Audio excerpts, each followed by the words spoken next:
गुरु रूप खालसा जी। मैं भुपिंदर सिंह अज लैके हाज़र होया किताबां दी दुनिया पुस्तक समीख्या प्रोग्राम। पुकार द कॉल टीवी तुसीं देख रहे हो। पुकार अपणियां दी अपणियां लई।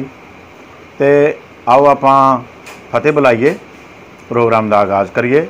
वाहिगुरू जी का खालसा, वाहिगुरू जी की फतेह। गुरु प्यारे खालसा जी, स्वै जीवनियां ते जीवनियां की लड़ी के अंदर अज आपां एक होर शख्सियत की जीवनी के बारे विचार करांगे। ये जिहड़ी शख्सियत अज मैं तुहाडे रूबरू कराउण जा रहा हाँ, बड़ी ही मिकनातीसी चुंबकी शख्सियत सन ते बहुपक्षी गुणां दे मालक सन। ये इन्हां दा पेशा चाहे डॉक्टरी सी, लेकिन उच्च कोटि के ਸਾਹਿਤਕਾਰ ते कवि भी सन ते गुरसिख भी ऐसे गुरबाणी नूं, गुरसिखी नूं, गुरमत दे असूलां नूं परणाए होए ये सन। मेरी मुराद है डॉक्टर जसवंत सिंह जी नेकी जी तो। डॉक्टर नेकी जी तो कौन नहीं वाकफ, सारा भारत वर्ष ते देसां प्रदेसां दे लोग भी डॉक्टर साहब तो चंगी तरह वाकफ हैं। और सिख विद्वानां दे अंदर, सिखी सफ़ां दे अंदर तो डॉक्टर साहब जी का नाम बहुत ही सत्कार दे नाल, प्रेम दे नाल लिया जाता है। डॉक्टर जसवंत सिंह जी नेकी जिन्हां दा जन्म एक सिख घराणे दे विच होया। हालांकि उन्हां दे दादा जी वो पहलों सिख नहीं सन, वो हिंदू सन ते बड़े ही श्रद्धावान हिंदू सन।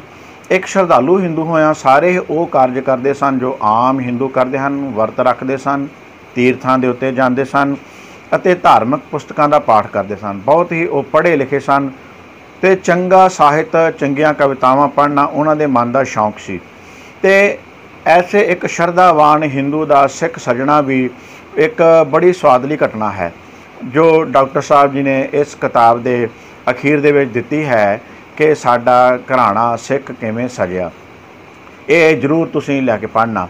तो डॉक्टर जसवंत सिंह जी नेकी जिन्हां दी एक किताब उन्होंने अपनी साहित्यक स्वै जीवनी डॉक्टर जसवंत सिंह जी ने लिखी है और इसनूं छापिया है publication bureau Patiala university, Punjabi university Patiala ने इसनूं छापिया है। डॉक्टर नेकी जी का जन्म उन्हां दा एक जेहलम इलाके दे विच उस वक्त का जो पहला पंजाब सी उहदे अंदर कोयटे शहर दे विच होया है। चंगा सरदा पुजदा परिवार है। इन्हां दे जन्म तो पहले ही इन्हां दे दादा जी, पिता, सारा परिवार गुरसिख सच चुक्या सी, बाणी का प्रेमी सी। और माता जी भी इन्हां दे बहुत बाणी दे नाल जुड़े हुए सन। जदों ये पढ़न जोगे होए हन तां इन्हां नूं स्कूल दे विच जो खालसा स्कूल सी कोयटे दे अंदर, उत्थे इन्हां नूं पढ़ने पाया गया है। 5वीं जमात बहुत ही सोहणे नंबरां दे नाल इन्हां ने पास की है। 8वीं जमात तक इन्हां नूं फिर डॉक्टर भाई साहब भाई सुजान सिंह जी जो उस वेले दे पंजाबी इन्हां दे टीचर सन, हिसाब दे टीचर सन, उन्हां दी बहुत उचेची मेहनत दे सदका 8वीं जमात तक इन्हां दा वजीफा भी लग गया।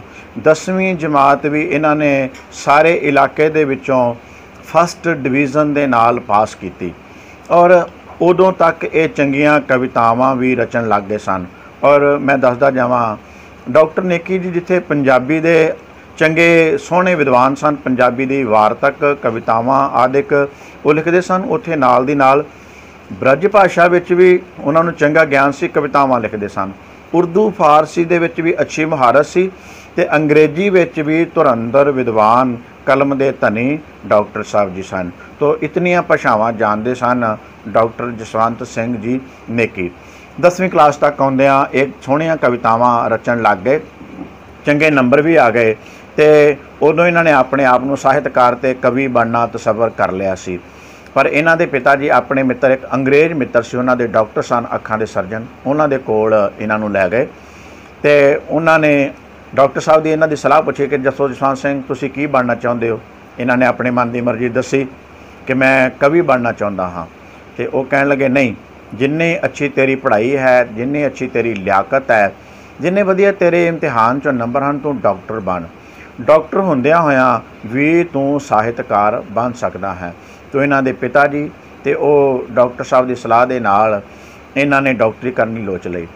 लाहौर दे विच इन्हां ने अगे ਮੈਡੀਕਲ ਸਬਜੈਕਟ ਲੈ ਕੇ ਆਪਣੀ ਪੜ੍ਹਾਈ ਜਿਹੜੀ ਹੈ ਉਹ ਬਕਾਇਦਾ ਸ਼ੁਰੂ ਕਰ ਦਿੱਤੀ ਹੈ ਅਤੇ ਲਾਹੌਰ ਦੇ ਵਿੱਚ ਹੀ ਇਹਨਾਂ ਨੂੰ ਡਾਕਟਰੀ ਜਿਹੜੀ ਉਹ MBBS ਵੀ ਉੱਥੇ ਹੀ ਕਰਨੀ ਇਹਨਾਂ ਨੇ ਆਰੰਭ ਕਰ ਦਿੱਤੀ।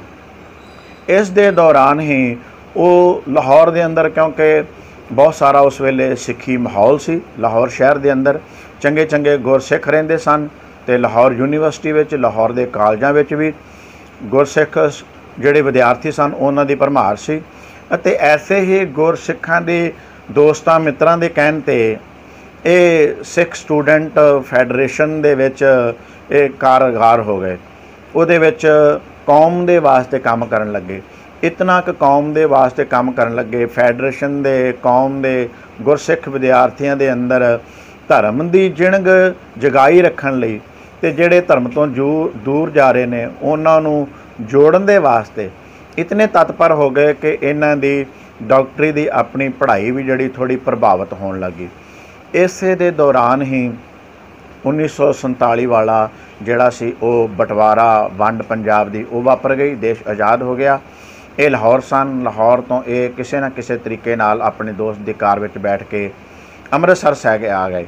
ਇਹਨਾਂ ਦਾ ਪਰਿਵਾਰ ਕੋਇਟੇ ਵਿੱਚ ਸੀ, ਜੋ ਬਹੁਤ ਹੀ ਮੁਸ਼ਕਲਾਂ ਦੇ ਨਾਲ, ਇਹਦੀ ਤਫਸੀਲ ਦੇ ਵਿੱਚ ਜਾਣ ਦੀ ਲੋੜ ਨਹੀਂ ਹੈ, ਆਪਾਂ ਸਾਰੇ ਜਾਣਦੇ ਹਾਂ ਵੰਡ ਵੇਲੇ ਕਿਹੜੇ ਜ਼ਫਰ ਜਾਲ ਕੇ, ਕਿਹੜੀਆਂ ਖੂਨ ਦੀਆਂ ਨਦੀਆਂ ਪਾਰ ਕਰਕੇ ਇੱਧਰਲੇ ਲੋਕ ਉੱਧਰ ਗਏ ਅਤੇ ਉੱਧਰਲੇ ਲੋਕ ਇੱਧਰ ਆਏ।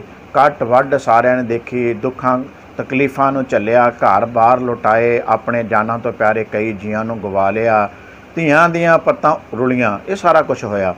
ਅਤੇ ਇਹਨਾਂ ਦੇ ਪਰਿਵਾਰ ਨਾਲ ਵੀ ਇਸੇ ਤਰ੍ਹਾਂ ਹੋਇਆ, ਉਜੜੇ ਕਿਸੇ ਨਾ ਕਿਸੇ ਤਰੀਕੇ ਨਾਲ ਉਹ ਦਿੱਲੀ ਪਹੁੰਚ ਗਏ, ਪਰਿਵਾਰ ਵਿਛੜ ਗਿਆ। ਇਹਨਾਂ ਨੂੰ ਆਪਣੇ ਪਰਿਵਾਰ ਦਾ ਨਹੀਂ ਪਤਾ ਅਤੇ ਪਰਿਵਾਰ ਨੂੰ ਇਹ ਨਹੀਂ ਪਤਾ ਕਿ ਜਸਵੰਤ ਸਿੰਘ ਜਿਉਂਦਾ ਹੈ ਕਿ ਉਹਦੀ ਵੰਡ ਦੀ ਭੇਟ ਚੜ੍ਹ ਗਿਆ ਹੈ। ਤੋ 3 ਕੁ ਮਹੀਨਿਆਂ ਬਾਅਦ ਇਹਨਾਂ ਨੂੰ ਆਪਣੇ ਪਰਿਵਾਰ ਦੇ ਨਾਲ ਮੇਲ ਹੋਇਆ। ਫਿਰ ਇਹਨਾਂ ਦੀ ਬਕਾਇਦਾ ਜਿਹੜੀ ਪੜ੍ਹਾਈ ਸੀ ਅੰਮ੍ਰਿਤਸਰ ਮੈਡੀਕਲ ਕਾਲਜ ਦੇ ਵਿੱਚ ਇੱਥੇ ਹੋਣ ਲੱਗੀ ਹੈ। ਸੋਹਣੇ ਨੰਬਰਾਂ ਦੇ ਨਾਲ ਡਾਕਟਰੀ ਪਾਸ ਕਰ ਲਈ ਹੈ, ਨੌਕਰੀ ਵੀ ਲੱਗ ਗਏ ਹਨ ਅਤੇ ਇਸੇ ਦੇ ਦੌਰਾਨ ਹੀ ਇਹਨਾਂ ਦਾ ਜਿਹੜਾ ਝੁਕਾਅ ਸੀ ਉਹ ਮਨੋਚਿਕਿਤਸਾ ਵੱਲ, ਮਨੋਵਿਗਿਆਨ ਦੇ ਵੱਲ ਚਲਾ ਗਿਆ। ਸਾਈਕੋਲੋਜੀ ਦੀ ਪਹਿਲਾਂ ਇਹਨਾਂ ਨੇ BA ਕੀਤੀ ਹੈ, ਡਾਕਟਰੀ ਕਰਨ ਤੋਂ ਬਾਅਦ ਨੌਕਰੀ ਵੀ ਕਰ ਰਹੇ ਨੇ। ਡਾਕਟਰੀ ਕਰਦਿਆਂ BA ਕੀਤੀ ਮਨੋਚਿਕਿਤਸਾ ਦੇ ਨਾਲ। ਫਿਰ ਇਹਨਾਂ ਨੇ MA ਸਾਈਕੋਲੋਜੀ ਦੀ, ਮਨੋਵਿਗਿਆਨ ਦੀ ਕੀਤੀ। MA ਕਰਨ ਤੋਂ ਉਪਰੰਤ ਮਨੋਚਿਕਿਤਸਕ ਵਿਸ਼ੇਸ਼ੱਗ ਦੇ ਤੌਰ ਦੇ ਉੱਤੇ ਇਹਨਾਂ ਨੇ ਆਪਣਾ ਜਿਹੜਾ ਅਗਲਾ ਜੀਵਨ ਸੀ ਉਹ ਸ਼ੁਰੂ ਕੀਤਾ ਹੈ। ਪੇਸ਼ੇ ਦੇ ਤੌਰ 'ਤੇ ਇਹ ਮਨੋਚਿਕਿਤਸਕ ਹੋ ਨਿਬੜੇ, ਅੰਮ੍ਰਿਤਸਰ ਦੇ ਵਿੱਚ ਸੋਹਣਾ ਕਾਰੋਬਾਰ ਕਰਨ ਲੱਗੇ। ਨਾਲ ਦੀ ਨਾਲ ਹੀ ਇਹਨਾਂ ਦੀ ਸਾਹਿਤ ਵੱਲ ਜਿਹੜੀ ਰੁਚੀ ਸੀ ਉਹ ਵੀ ਚੱਲਦੀ ਰਹੀ ਹੈ ਅਤੇ ਇਹ ਕਵਿਤਾਵਾਂ ਪਹਿਲਾਂ ਲਿਖਦੇ ਸਨ। ਸਾਹਿਤ ਅਤੇ ਸਿੱਖੀ ਦੇ ਜਿਹੜੀਆਂ ਕਿਤਾਬਾਂ ਲਿਖਣ ਤੋਂ ਪਹਿਲਾਂ ਕਵਿਤਾਵਾਂ ਲਿਖਿਆ ਕਰਦੇ ਸਨ, ਪਰ ਅੱਗੇ ਚੱਲ ਕੇ ਅੱਜ ਤੱਕ ਇਹਨਾਂ ਨੂੰ ਅਸੀਂ ਕਵੀ ਦੇ ਤੌਰ 'ਤੇ ਘੱਟ ਜਾਣਦੇ ਹਾਂ। ਇੱਕ ਚੰਗੇ ਮਸ਼ਹੂਰ ਦੁਨੀਆ ਦੇ ਵਿੱਚ ਪ੍ਰਸਿੱਧ ਡਾਕਟਰ ਦੇ ਤੌਰ 'ਤੇ ਜ਼ਿਆਦਾ ਅਤੇ ਸਿੱਖ ਵਿਦਵਾਨ ਦੇ ਤੌਰ ਦੇ ਉੱਤੇ ਜ਼ਿਆਦਾਤਰ ਲੋਕ ਆਪਾਂ ਇਹਨਾਂ ਨੂੰ ਜਾਣਦੇ ਹਾਂ। ਤਾਂ ਡਾਕਟਰ ਜਸਵੰਤ ਸਿੰਘ ਜੀ ਨੇਕੀ, ਜਿਨ੍ਹਾਂ ਨੇ ਬਹੁਤ ਹੀ ਪਿਆਰੀ ਕਿਤਾਬ ਲਿਖੀ ਹੈ, ਆਓ ਇਹਨਾਂ ਦੀ ਕਿਤਾਬ ਦੇ ਵਿੱਚੋਂ ਕੁਝ ਹਿੱਸੇ ਮੈਂ ਤੁਹਾਡੇ ਨਾਲ ਸਾਂਝੇ ਕਰਾਂ। ਪਹਿਲਾਂ ਤਾਂ ਜਿਹੜਾ ਤਤਕਰਾ ਹੈ ਬਹੁਤ ਹੀ ਵਧੀਆ, ਇਸ ਤੋਂ ਤੁਸੀਂ ਅੰਦਾਜ਼ਾ ਲਾ ਸਕਦੇ ਹੋ ਕਿ ਕੈਸੇ ਗੁਰਮੁਖ ਸਨ ਅਤੇ ਗੁਰਬਾਣੀ ਕਿਵੇਂ ਇਹਨਾਂ ਦੇ ਰੋਮ ਦੇ ਵਿੱਚ ਰਚੀ ਹੋਈ ਸੀ। ਪਹਿਲਾਂ ਇਹਨਾਂ ਨੇ ਲਿਖਿਆ ਹੈ, ਪਹਿਲੇ ਪੈਰੈ ਰੈਣ ਕੈ, ਜਨਮ ਦੀ ਅਤੇ ਬਚਪਨ ਦੀ ਵਿਥਿਆ, ਪਹਿਲੇ ਪੈਰੈ ਰੈਣ ਕੈ, ਗੁਰਬਾਣੀ ਦਾ ਇਹ ਬਚਨ ਹੈ। ਅਤੇ ਉਹਦਾ ਪਹਿਲਾ ਅੱਗੇ ਜਿਹੜਾ ਤਤਕਰਾ ਹੈ, ਬੁਲਾਇਆ ਬੋਲੀ ਖਸਮ ਦਾ, ਅੱਖਰ ਲਿਖਣ ਬੋਲਣ ਬਾਣ, ਇੱਕ ਵਿਆਪਕ ਦੁਖਾਂਤ, ਪ੍ਰਥਮ ਕਾਵ ਸੰਥਿਆ, ਮਾਂ ਬੋਲੀ ਵੱਲ ਮੋੜਾ, ਡਾਕਟਰੀ ਸਾਹਿਤ ਕੇ ਸਿਆਸਤ, ਨਿਆਸਰਿਆਂ ਦਾ ਆਸਰਾ, ਵਿਛੜਿਆਂ ਮੇਲੇ ਪ੍ਰਭੂ, ਪੌਂਟਾ ਸਾਹਿਬ ਦਾ ਕੈਂਪ, ਸੇਵਾ ਕੇ ਸੱਤਾ, ਇਹ ਪਹਿਲੇ ਪੈਰ ਦੇ ਹਨ। ਅੱਗੇ ਦੂਜੇ ਪੈਰੇ ਰਹਿਣ ਕੇ ਵਣਜਾਰਿਆ ਮਿੱਤਰਾ, ਫਿਰ ਮਨੋਚਿਕਿਤਸਾ ਦੇ ਖੇਤਰ ਵੱਲ, ਤ੍ਰਿਕੜੀ ਮਿੱਤਰਾਂ ਦੀ, ਪ੍ਰੇਤ ਪਰਛਾਵਾਂ, ਸ਼ੈਲੀਬਾਜ਼, ਰਾਸ਼ਟਰੀ ਅਤੇ ਅੰਤਰਰਾਸ਼ਟਰੀ ਜ਼ਿੰਮੇਵਾਰੀਆਂ, ਕੀ ਤੂੰ ਜੋਗੀ ਹੈ, ਫਿਰ ਕਰੁਣਾ ਦੀ ਛੋਹ, ਜਿਸਕੇ ਸਿਰ ਉੱਪਰ ਤੋਂ ਸੁਆਮੀ। ਇਹਦੇ ਅੰਦਰ ਉਹਨਾਂ ਨੇ ਦੱਸਿਆ ਹੈ ਕਿ ਕਿਵੇਂ ਉਹ ਮੌਤ ਦੇ ਮੂੰਹ ਵਿੱਚੋਂ ਜਾ ਕੇ ਇੱਕ ਵਾਰੀ ਬਚੇ ਅਤੇ ਉਹ ਬਚਾਉਣ ਵਾਲਾ ਡਾਕਟਰ ਹੁੰਦਿਆਂ ਹੋਇਆਂ ਵੀ परमात्मा दे उत्ते बड़ा ही इन्हां नूं अटुट विश्वास सी ते सारी जिंदगी ये मरण तक उस विश्वास नूं पल्ले बन्नी रखिया। अगे है तीजा पहरे रहण कै सलामती दे घर दिल किवें ना लगदा, सजरी सद नवी संभाल, अरदास नीला तारा, शंका विश्वास रहस ते अखीर चौथा पहरे रहण कै पिछा रहा दूर। ये अपने बजुर्गी दे वेले दी गल दसदे हन। इन्हां दी किताब चों दो अंश मैं तुहाडे नाल बहुत ही स्वादले हन, वो मैं साझे करदा हाँ। ते मैं तुहानूं दसदा जावां डॉक्टर साहब की जिहड़ी शैली है ना बहुत ही प्यारी है। ये तुसीं किताब पढ़ोगे मेरी साहित्यक स्वै जीवनी डॉक्टर साहब की लिखी हुई डॉक्टर जसवंत सिंह जी ने की, इस विच वार्तक च लिखी है लेकिन कवितावां भी हैं, कवितावां दी भी भरमार है। क्योंकि गुरसिख ने गुरसिखी नूं परणाए ने तो भगती रस वो भी झलकारे मारदा फुट फुट पैंदा है। करुणा रस क्योंकि जदों साका बयान करते हैं बंटवारा ते जिहड़ा साका नीला तारा ते उदों करुणा रस उहदी प्रधानता है। कई बार अपने दोस्तों मित्रां दे नाल व्यंग दसे ने ते व्यंग ते हास रस भी इहदे विच भरपूर है। तो जदों तुसीं किताब पढ़ोगे तुहानूं हर एक रस जिहड़ा है भगती रस, करुणा रस, संगीत रस, काव रस, ये हर एक रस, हास रस, व्यंग रस, सारे रस तुहानूं इस किताब दे विचों प्राप्त होणगे। और ये लिखते हैं जदों कहंदे जदों ये सियासत भी करते सन फैडरेशन, क्योंकि सियासत के नाल थोड़ा बहुता वाह वस्ता सियासत का पैंदा है, तो डॉक्टरी की पढ़ाई भी वो कर रहे सन। तो उन्हीं दिनी प्रिंसीपल बाबा हरकृष्ण सिंह जी नाल मेरी काफ़ी जान पहचान सी। वो बड़े ही प्यारे इंसान सन। एक दिन वो पुछण लगे, नेकी तू राजनीति विच किस नीयत नाल प्रवेश किया, सेवा करन वास्ते कि राजसी सत्ता हासिल करन वास्ते? मैं कहा इरादा तो सेवा का ही धारिया है। उन्होंने कहा तां फिर राजनीति का राह त्याग दे, पॉलिटिक्स विच सेवा की नीयत नाल भी काम शुरू करिए तो बड़ी बार पिछों जाके पता लगता है कि सेवा की बजाय कुसेवा हो गई है। डॉक्टरी विच तैनूं ये तौखला कदे नहीं होवेगा, सेवा हमेशा सेवा ही रहेगी। मेरे उपर इस गल का बड़ा प्रभाव होया ते मन ही मन विच मैं राजनीतिक जिंदगी नूं खैरबाद आख दिता। तो डॉक्टर नेकी साहब ने उदों तो फिर सियासत तो जिहड़ा सी किनारा कर लिया। जिवें पहला मैं दस आया कि इस सियासत सेवा करने वास्ते आए सन, लेकिन सियासत भी नाल नाल हो रही सी तो उन्हां दी पढ़ाई जिहड़ी बहुत ज़्यादा प्रभावित हो रही सी। इस करके जदों इन्हां ने किनारा कर लिया तो फिर ये डॉक्टरी दे विच भी चंगा उच्चा मरतबा पा लिया, कवि भी सोहणे बन गए, लिखारी भी वधिया बन गए, मकबूल भी हो गए, सारा कुछ आ गया। लेकिन जे बाबा हरकृष्ण सिंह प्रिंसीपल साहब की गल ना मानते तो शायद अज डॉक्टर नेकी साहब कुछ होर साडे सामने उन्हां दी शख्सियत वो हुंदी। तो डॉक्टर नेकी एक मैं होर दसदा जावां, एक किताब इन्नी स्वादली नेकी जिहड़ा इन्हां दा तखल्लस सी। 10वीं तक कवितावां लिखण लगे, इन्हां ने तखल्लस अपना कुछ होर रखिया सी, लेकिन पढ़ाई के दौरान ही इन्हां दा जिहड़ा नेकी तखल्लस वो मशहूर हो गया। तो बड़ी स्वादली इन्हां ने घटना नेकी होण दी दसी है, वो भी तुसीं पढ़ना जरूर लियो, जरूर पढ़ियो, बड़ा ही स्वाद आया है। और 2 बैठकों के विच ये किताब जिहड़ी है खत्म हो जाण वाली है, बहुता समा नहीं लगता।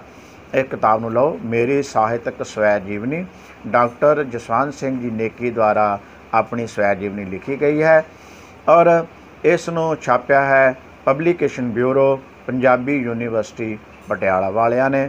जरूरी नहीं किसी भी तुसीं किताबां दी स्टाल तो अमृतसर साहिब तो जां जिहड़े भी शहर तुसीं रहिंदे हो उत्थों लै सकदे हो, जां अजकल ते ऑनलाइन भी मंगवा सकदे हो। तो अज वास्ते इन्ना ही, दिल ते होर करदा सी डॉक्टर साहब दियां मैं गल्लां होर करां, उन्हां दियां किताबां बारे भी तुहानूं जाणू करावां।